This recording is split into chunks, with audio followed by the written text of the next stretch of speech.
नमस्कार दोस्तों, मेरा नाम राहुल है और हम लोग पिछली कक्षा में प्रत्यय उसके अंतर्गत कृदंत प्रत्यय उसके बारे में बात कर चुके थे और हमें दो ही वर्गीकरण पढ़ने होते हैं, संस्कृत के प्रत्यय और हिंदी के प्रत्यय, खासकर हिंदी के प्रत्यय पढ़ने होते हैं।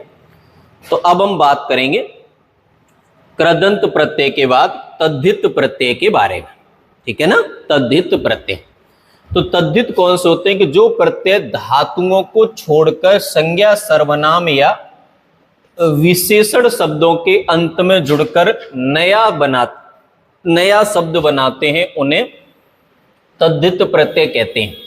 क्योंकि आप लोगों ने पढ़ा है जो धातुओं के साथ जुड़ते हैं, क्रिया के साथ जुड़ते हैं, उन्हें हम क्या कहते हैं? कृदंत प्रत्यय कहते हैं। तो अब हम बात किसकी कर रहे हैं? तद्धित प्रत्यय की। जैसा कि आपको पूर्व विदित है, पहले से ही जानकारी है कि कृदंत प्रत्यय के प्रकारों की आवश्यकता नहीं है, ठीक उसी प्रकार से तद्धित प्रत्यय के प्रकारों की आवश्यकता नहीं है। और सबसे ज्यादा ध्यान आपको हिंदी के प्रत्ययों पे देना है। संस्कृत के भी पढ़ लेंगे कुछ, लेकिन ज्यादा ध्यान हिंदी भाषा के तद्धित प्रत्ययों पर देना है, ठीक है। पिछली क्लास में कृदंत पे दिया था, इसमें तद्धित पे ध्यान देंगे। उम्मीद है आप मेरा साथ देंगे, सहयोग करेंगे, क्लास को समझने का प्रयास करेंगे। तो चलिए मिलकर इस क्लास को शुरू करते हैं।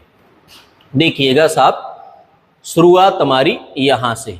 तो संस्कृत के प्रत्ययों में अगर हम बात करें तो मेन चीज वही है, मैंने आपको बोला कि संस्कृत के प्रत्ययों की ज्यादा आवश्यकता है नहीं, लेकिन कुछ कुछ संस्कृत के शब्द आपको हिंदी में पढ़ने को मिल जाते हैं, इसलिए हम शब्दों को पढ़ेंगे। सीधी सी बात, जैसे कौशल में अ, गौरव में अ, पौरुष में अ, मानव में अ प्रत्यय लगा हुआ है, क्योंकि इनके अंत में अ आ रहा है। अर्थांतर, एकांतर, छिद्रांतर, जन्मांतर, समयांतर और देशांतर, इनमें अंतर प्रत्यय लगा हुआ है। तद्धित क्या होता है वो हिंदी वालों में समझेंगे, संस्कृत में नहीं ध्यान। ऐसी दैहिक, आध्यात्मिक, चारित्रिक, धार्मिक, प्रायोगिक, सांसारिक, प्रासंगिक शब्दों में इक प्रत्यय लगा हुआ है। सबके अंत में क्या जुड़ा है? इक। आगे देखिए, औद्योगिकी, भैषजिकी, भौतिकी, यांत्रिकी, इन शब्दों में इकी प्रत्यय लगा हुआ है, क्योंकि सबके अंत में इकी जुड़ा हुआ है। आराम से मेरी बात को समझना। अब देखो थोड़ा सा तद्धित को समझने का प्रयास करते हैं, ठीक है। देखो, अर्थी अर्थ से बना है, और अर्थ क्या है? संज्ञा। तो अर्थी के लास्ट में ई जुड़ा है। जैसे क्रोधी क्रोध से बना है, क्रोध क्या है? संज्ञा। भाववाचक संज्ञा होती है ना, संज्ञा। तो जो संज्ञा से बनेगा वो तद्धित कहलाएगा, और जो क्रिया से बनेगा वो कृदंत कहलाएगा, ठीक है। जैसे रोगी रोग से बना है, ग्रंथि ग्रंथ से बना है, दंती दंत से बना है, वाद से वादी, शास्त्र से शास्त्री, हस्त से हस्ती, ये सभी शब्द क्या है? क्रिया, संज्ञाएं जिनके शब्द में ई जुड़ा हुआ है, और संज्ञा के साथ अगर कोई प्रत्यय लगा हो तो वो तद्धित प्रत्यय कहलाता है। जैसे यहाँ लघु शब्द विशेषण है, इसके लास्ट में ता जुड़ा हुआ है, तो क्या कहलाएगा? तद्धित प्रत्यय। सीधी बार रटना है, ज्यादा झंझट में नहीं पढ़ना। आपको इतना समझ में आ ही रहा है ना कि क्रिया से जुड़े तो कृदंत कहलाता है, जो क्रिया से न जुड़े, और क्रिया की पहचान क्या है? नानी ने, सबसे आसान है। चलना फिरना, हंसना डोलना, बोलना, मानना न मानना, ये सब क्या है? क्रियाएं हैं। तो रटना नहीं है, समझना है। और मैं यही तो प्रयास कर रहा हूं कि आपको समझा पाऊं, आपको रटाने की चेष्टा में थोड़ी हूं।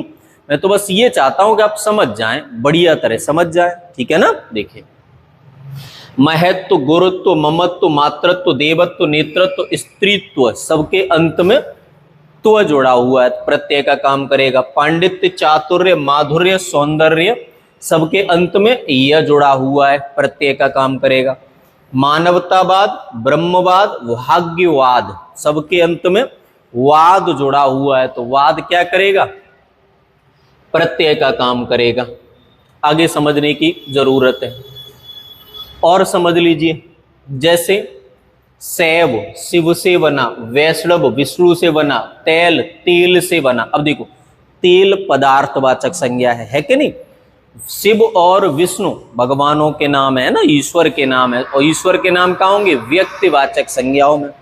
ईश्वर शब्द कैसा है? जातिवाचक, और ईश्वर के नाम व्यक्तिवाचक, क्योंकि हम परंपराओं में कई सारे नाम प्रचलन में रखते हैं, तो अ प्रत्यय लगा हुआ है।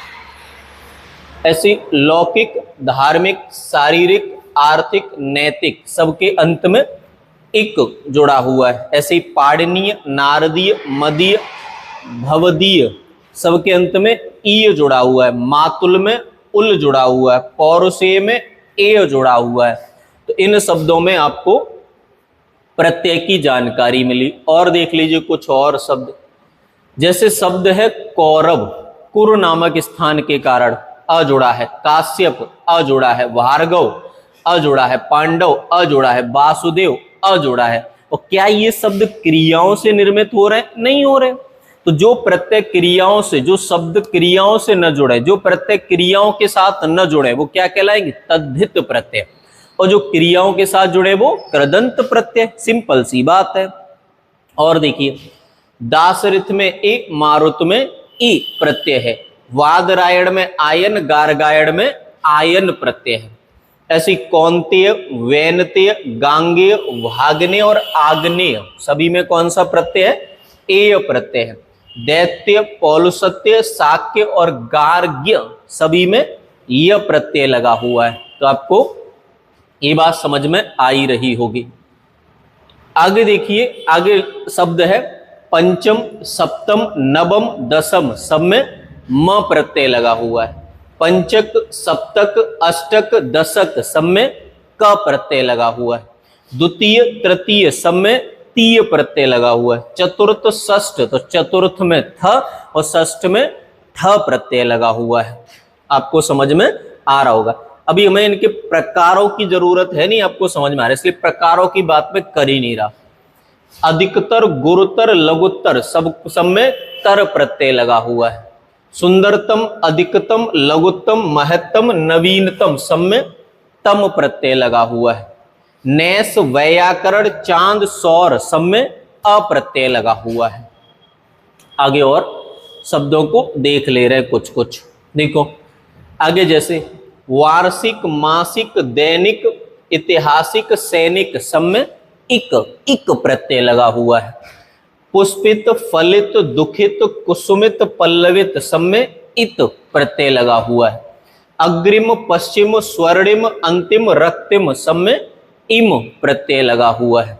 महिमा, गरिमा, लघुमा, लघु, लघिमा, लघिमा, लघिमा, रक्तिमा सब में इमा प्रत्यय लगा हुआ। इधर नाम लिखे, वैसे मैं पढ़ के सुना रहा हूं, फिर भी नाम लिखे, ठीक है। क्षत्रिय, यशीय, राष्ट्रीय सब में ईय प्रत्यय लगा हुआ है। तुंदिल, पंकिल, जटिल सब में इल प्रत्यय लगा हुआ है। वलिष्ठ, वरिष्ठ, गरिष्ठ, स्वादिष्ट, घनिष्ठ सब में इष्ट प्रत्यय लगा हुआ है। ग्रामीण, पारीण, कुलीन सब में ईन प्रत्यय लगा हुआ है। तो मैं इतने सारे उदाहरण आपको बता दे रहा हूं कि आपको दिक्कत नहीं होगी। फिर भी अगर कोई दिक्कत है तो आप पूछ लेना। देखो कुछ कुछ छोड़ दिए मैंने, बहुत बता दे रहा हूं ना। मीमांसक, शिक्षक सब में अक प्रत्यय लगा हुआ है।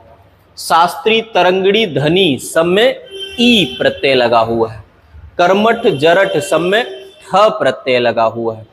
स्वामी, वाग्मी सब में मी प्रत्यय लगा हुआ है। म पर बड़ी ई की मात्रा।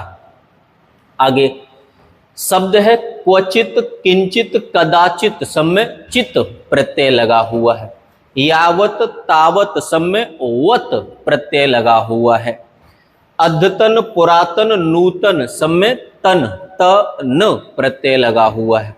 सर्वदा, यदा, कदा, सदा सब में दा प्रत्यय लगा हुआ है। अगर आप सुन भी लेंगे ना तो भी आपके दिमाग में आ जाएगी बात। अंततः, अधिकांशतः, अनुमानतः, नामतः, स्वतः सब में तह प्रत्यय लगा हुआ है।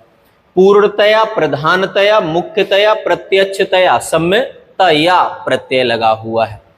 तदा, यथा, सर्वदा, अन्यथा सब में था प्रत्यय लगा हुआ है।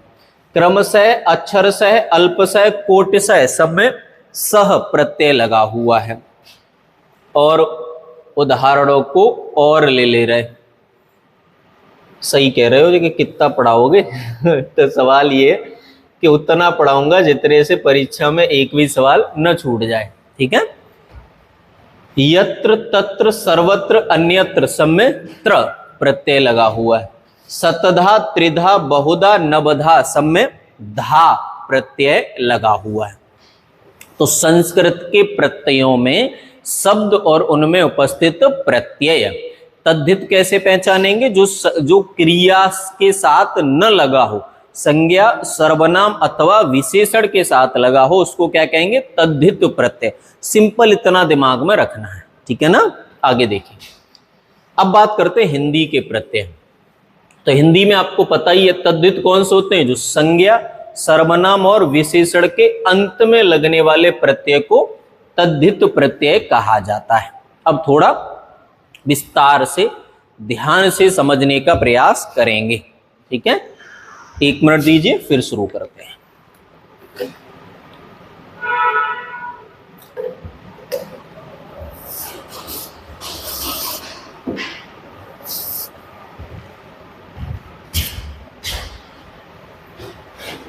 चलिए देखिए, अब इसमें विशेषणवाचक तद्धित है, तो विशेषणवाचक नहीं पढ़ना है आपको, केवल क्या पढ़ना है? तद्धित प्रत्यय है। आराम से समझना। देखो, भूख से बना भूखा, प्यार से बना प्यारा, झूठ से बना झूठा, प्यास से बना प्यासा और लंबी टांग से बना लमहंगा। अब इन सभी के अंत में जो जुड़ा हुआ है वो तो कौन सा प्रत्यय है? आ। अब अगली बात, तद्धित क्यों है? देखो, भूख शब्द, प्यार शब्द, झूठ शब्द, प्यास शब्द और लंबी टांग, ये सभी शब्द क्रिया नहीं है। मैं कह ही नहीं रहा हूं कि क्या है, बस अब इतना बताओ क्रिया है नहीं है, तो बस क्रिया न हो। वे प्रत्यय जो क्रिया के साथ प्रयोग में ना आए तद्धित कहलाते हैं, और वे प्रत्यय जो क्रिया के साथ प्रयोग में आते हैं वो कृदंत कहलाते हैं। बस इतनी सी बात तो समझानी है। और समझो, भला से बना भलाई, बुरा से बना बुराई, ढीठ से बना ढिढाई, चतुर से बना चतुराई, पंडित से बना पंडिताई, ठाकुर से बना ठकुराई।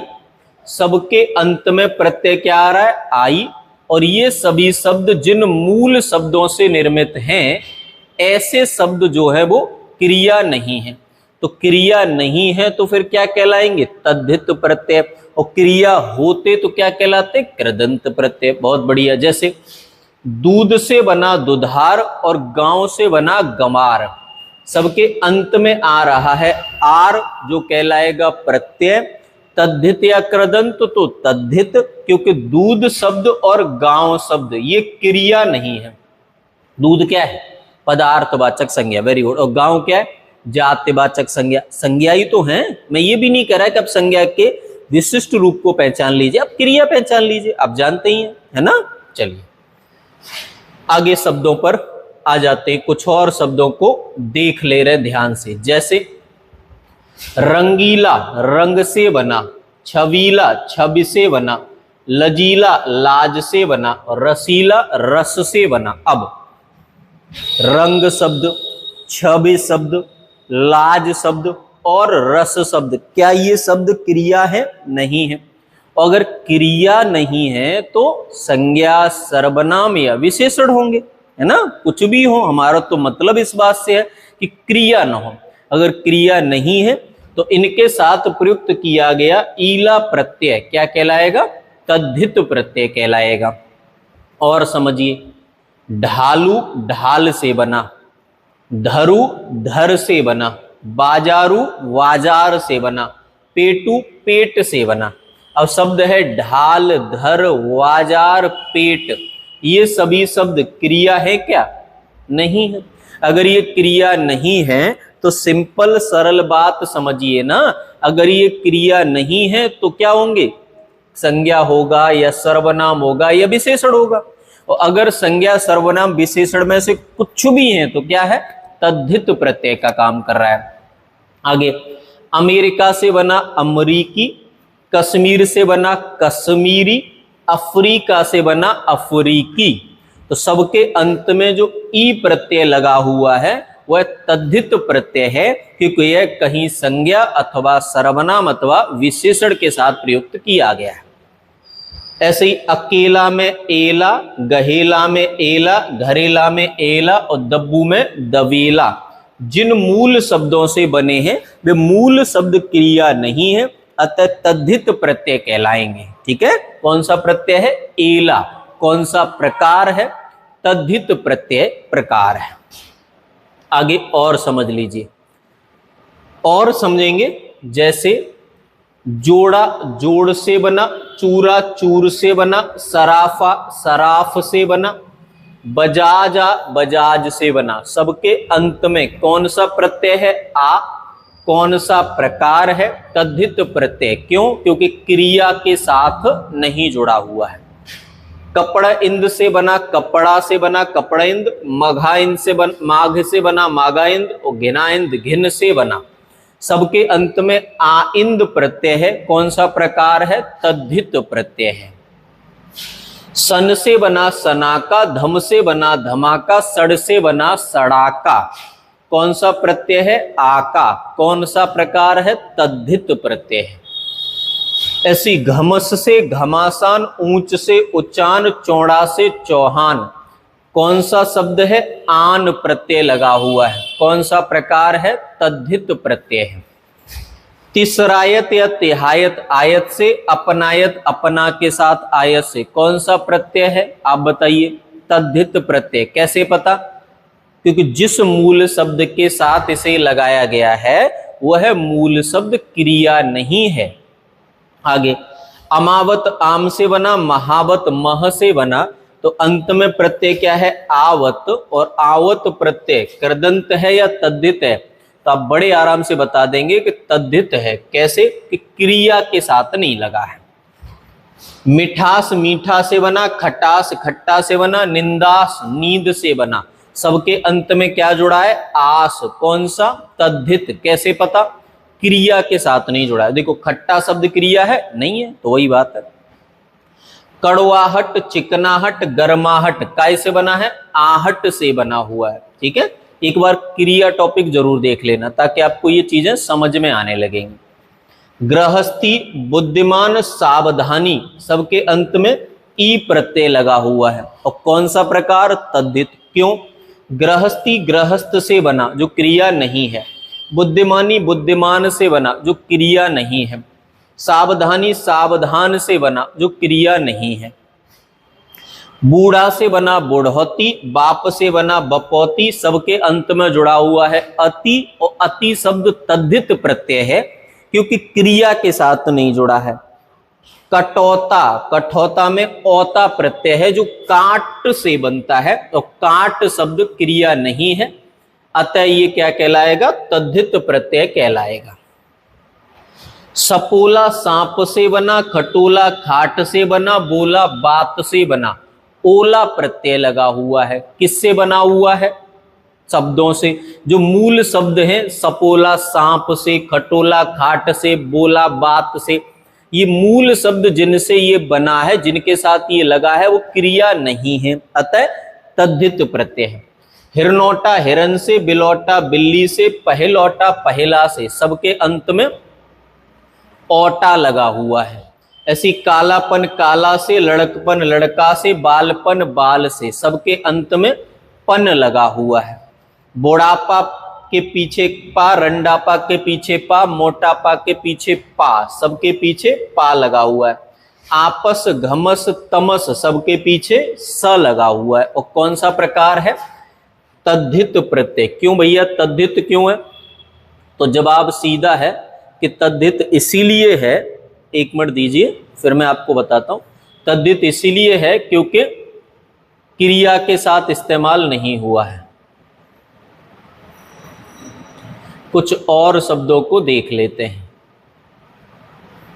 देखिएगा। जैसे अगाऊ, घराऊ, बटाऊ, पंडिताऊ। सबके साथ प्रयुक्त प्रत्यय कौन सा है? आऊ। ठीक है ना। अब डायरेक्ट बढ़ते हैं। ठीक है, देखो बहुत देर हो गई ना। खपरेल, दुधेल, दांतेल। सबके साथ प्रत्यय कौन सा है? एल। प्रकार कौन सा है? तद्धित। क्यों? पता ही आपको। दूध से बना दुधेल, और दूध क्रिया थोड़ी है, संज्ञा है, पदार्थवाचक संज्ञा, संज्ञा है, बस इतनी सी बात है। अगला, पिछला, मझला के साथ प्रत्यय कौन सा है? ला। हलवाहा, पनीहा, कविराहा के साथ प्रत्यय कौन सा है? हा। रूपहरा, दोहरा, तेहरा, चौहरा के साथ प्रत्यय कौन सा है? हरा। वनेला, धुमेला, वनेला, धुमेला, छैला, गधेला के साथ प्रत्यय कौन सा है? एला। भारी, ऊनी, देसी, क्रोधी, प्रत्यय क्या है? ई। गुणवंत, धनवंत, दयावंत, प्रत्यय क्या है? वंत। आगे समझना, जैसे खटिया, फोड़िया, डिबिया, प्रत्यय क्या है? इया। रोंगटा, कलूटा, चौड़ा, प्रत्यय क्या है? चौड़ा। चोर से बना चौड़ा, ती हटा दो यहां से, सबके साथ प्रत्यय क्या है? टा। चोटी, बहुटी, कलूटी, प्रत्यय क्या है? टी। चमड़ा, वछड़ा, दुखड़ा, मुखड़ा, प्रत्यय क्या है? ड़ा। टंगड़ी, पलंगड़ी, पंखड़ी, प्रत्यय क्या है? ड़ी। कोठरी, छतरी, बांसुरी, प्रत्यय क्या है? री, अंत में जो जुड़ा है। टिकली, सुपली, खुजली, घंटाली, प्रत्यय क्या है? ली। विटवा, वछवा, वचवा, पुरवा, प्रत्यय क्या है? वा। कनकी, टिमकी, प्रत्यय क्या है? की। लालसा, अच्छा सा, ऊंचा सा, एक सा, प्रत्यय क्या है? सा। और समझ लीजिए, बताना, आड़तिया, मक्खनिया, वखेड़िया, गडरिया, प्रत्यय क्या है? ईया, बहुत बढ़िया। भंगेड़ी, गंजेड़ी, प्रत्यय क्या है? एड़ी, बहुत सही। हाथेली में प्रत्यय क्या है? एली, बिल्कुल सही जवाब आपका। टोपी वाला, गाड़ी वाला, धन वाला, काम वाला, प्रत्यय क्या है? वाला। कुम्हार, चमार, लोहार, सोनार, प्रत्यय क्या है? आर। गोतामर, चिड़ीमार, छापामार, गोतामार, चिड़ीमार, छापामार, प्रत्यय क्या है? मार। तो इतने सारे शब्दों में आपने प्रत्यय पढ़ लिया, कुछ और शब्दों में पढ़ लीजिए। देखो क्या है ना, बहुत सारे बच्चों की शिकायत है मुझसे कि सर आधा घंटा की क्लास होती है ना, बहुत हो जाता है डाटा। अब भैया एक बात बताओ, मैं अगर आपके जीवन का आधा घंटा ले रहा हूं, जो कि बहुत मूल्यवान है, समय की कीमत आपको वर्तमान में नहीं पता चली तो एक उम्र के बाद पता चलेगी, लेकिन चलेगी जरूर। समय जितना मूल्यवान वर्तमान में कोई नहीं है, समय की कीमत कुछ नहीं है। उतना ही समय मेरा है, उतना ही समय बिल गेट्स का है, उतना ही समय आपका है। तो सबके समय में समानताएं हैं, बस अंतर यह कि कौन समय का कितना और किस प्रकार से प्रयोग कर रहा है, तो उसकी वैल्यू उतनी है। तो अगर मैं आपसे रोजाना 1 घंटा या आधा घंटा लूं और पढ़ाऊं कुछ नहीं, जोक सुना के चला जाऊं, तो आप खुद बताइए क्या ये सही होगा? क्या ये विषय के साथ ईमानदारी होगी? क्या मेरा काम आपको चुटकुले सुनाना है? नहीं है ना। क्या मेरा काम आपको हंसाना है? नहीं है। मैं ये नहीं कह रहा हूं कि जो टीचर हंसा के पढ़ा रहा है वो गलत कर रहा है, वो उनकी शैली है, लेकिन मेरी शैली, मेरा पढ़ाने का तरीका ये है कि मैं आपको कम से कम समय में ज्यादा से ज्यादा पढ़ा दूं। ऑफलाइन क्लासेस में मैं आपसे ऑफलाइन फीस लेता हूं और पर मंथ लेता हूं, लेकिन अब मैं पर मंथ फीस लेके ये सोचूंगा नहीं भाई साहब मुझे तो महीने बाई महीने फीस आनी है ना, तो क्यों ना 1.5 साल में सिलेबस कराऊं। जो सिलेबस ही 8 महीने का है, मैक्सिमम अगर मैं 7-8 महीने का सिलेबस लेके आपको पढ़ा रहा हूं, तो 7 महीने का बोल के 8 लगा दूं, ये तो चलो समझ में आ रहा है। अब 8 बोल के 14 लगा दूं, ये कहां की समझदारी है? तो ये भी मुझे ध्यान रखना है कि मैं आपके समय को तो बहुत ज्यादा नहीं ले रहा। अगर मैं, सिंपल सी बात है कि लगभग 120 कक्षाएं लूंगा हिंदी की, अब 120 कक्षाओं का मतलब हो गया अप्रोक्सीमेटली 70 से 80 घंटा, कुछ क्लासेस छोटी रही कुछ बड़ी रहेंगी। अब 80 घंटा की हिंदी में मैं अगर आपको ईमानदारी से पढ़ाऊं तो 80 घंटा में पूरी हो रही है। अगर मैं उसमें जोक सुनाने लगूं तो या तो क्लासेज 120 की बजाय 200 हो जाएंगी। अब मैं ये सोचूं कि मैं तो यूट्यूब पे डाल रहा हूं, आपसे कोई फीस नहीं आ रही है, तो भैया सिंपल सी बात है कि अगर मुझे यूट्यूब पे डालना है और फीस की चिंता करनी है तो न डालूं।